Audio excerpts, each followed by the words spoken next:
এক হাতে অস্ত্র, অন্য হাতে শান্তির বার্তা।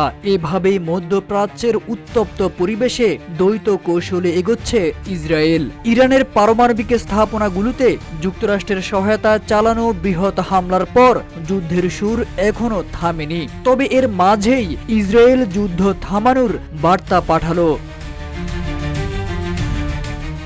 তবে শান্তির প্রস্তাব একতরফা নয়, বরং শর্ত সাপেক্ষ। ওয়াল স্ট্রিট জার্নাল জানায়, যুক্তরাষ্ট্র ইতিমধ্যে আরব মিত্রদের মাধ্যমে তেহরানকে বার্তা দিয়েছে যুদ্ধ থামানো সম্ভব যদি ইরান নির্দিষ্ট কিছু শর্ত মেনে নেয়। RICL TMX, যুগের পর যুগ স্থাপনা থাকে মজবুত। ইসরায়েলের প্রধানমন্ত্রী বেনিয়ামিন নেতানিয়াহু বলেন, ইরানের বিরুদ্ধে তাদের কৌশলগত লক্ষ্য প্রায় পূরণ হয়ে এসেছে। চ্যানেল 12 টেলিভিশনের তথ্য অনুযায়ী অপারেশন রাইজিং লায়ন অভিযানের লক্ষ্য ছিল ইরানকে পারমাণবিক ও ব্যালিস্টিক কর্মসূচি থেকে বিরত রাখা। তেল আবিব মনে করছে তারা সাফল্যের কাছাকাছি এবং প্রয়োজনে অভিযান থামাতে প্রস্তুত।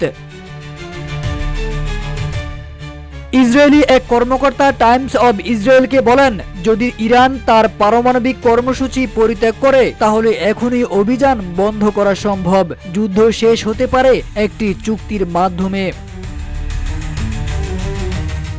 তবে শান্তির পথে এখন বড় বাধা ইরানের সর্বোচ্চ নেতা আয়াতুল্লাহ আলী খামেনির কঠোর মনোভাব। তিনি এখনো প্রতিরোধের অবস্থানেই অনড়। তেহরান জানিয়েছে, যুক্তরাষ্ট্রের হামলার উপযুক্ত জবাব না দেওয়া পর্যন্ত তারা যুদ্ধ থামাবে না। চ্যানেল 12 আরও জানায়, যুদ্ধ বন্ধে দুটি পথ খোলা। একটি ইসরায়েলের একতরফা ঘোষণা যে তারা লক্ষ্য পূরণ করেছে, আরেকটি যুক্তরাষ্ট্রের মধ্যস্থতায় আলোচনার মাধ্যমে যুদ্ধবিরতি। তবে তেল আবিব দ্বিতীয় বিকল্পটিকেই তুলনামূলকভাবে দুর্বল মনে করছে।